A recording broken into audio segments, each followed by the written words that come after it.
Once upon a time, in a distant land, lived a woman with a heavy heart. She yearned for a child, but her womb remained empty. Years passed, filled with prayers and hope, yet she remained childless. One starry night, she wished upon the brightest star, pouring out her longing.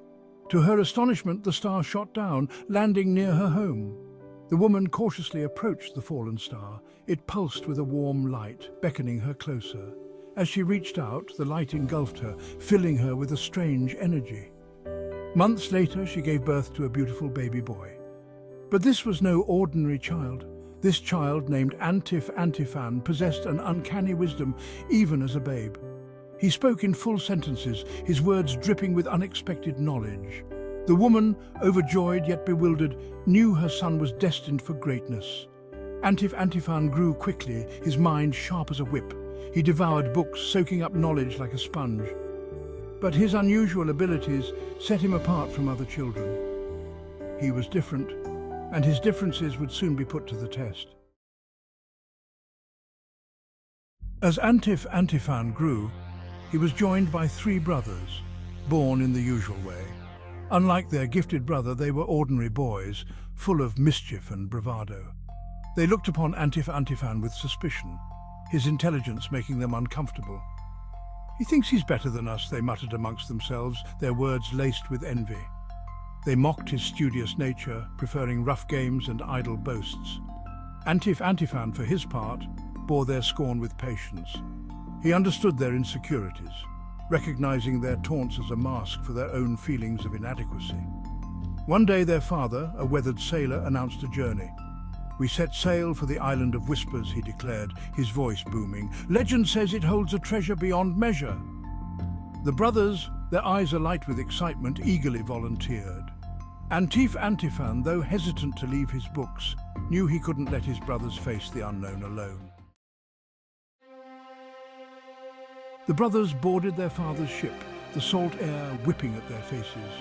Antifan, armed with his wit and a small bag of books, observed his brothers. Their initial enthusiasm had given way to bravado, each one boasting of the riches they would find. Antifan, ever the pragmatist, knew the journey ahead would test them in ways they couldn't imagine. The sea, as unpredictable as ever, soon lived up to its fearsome reputation. A storm, fierce and sudden, descended upon the ship. Waves, towering like angry giants, tossed the vessel about like a toy. The brothers, their faces pale with fear, clung to the rigging. Their father, a seasoned sailor, fought valiantly against the tempest. Amidst the chaos, Antifan remained calm. He had read of such storms, knew their patterns and dangers. He saw with a sinking heart that the storm was pushing them towards the treacherous rocks of Lament, a graveyard for countless ships. He knew he had to act, and quickly, if they were to survive. "Father!" Antifan shouted above the howling wind. His voice, usually drowned out by his brother's boasts, was sharp and urgent. "We must change course. The storm drives us towards the rocks of Lament."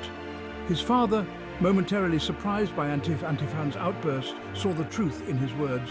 He nodded grimly, acknowledging the danger. "But how?" roared his eldest brother, fear replacing his earlier bravado. "We are at the mercy of the storm." Antifan, his mind racing, remembered a passage from an ancient scroll. There. He pointed towards a cluster of dark shapes in the distance. "The Whispering Reeds! They can save us!" The Whispering Reeds, as their name suggested, rustled and swayed even in the calmest weather. Legend claimed they were home to spirits, their whispers carrying warnings and prophecies. Antifan knew that navigating the maze-like channels within the reeds was perilous, but it was their only chance.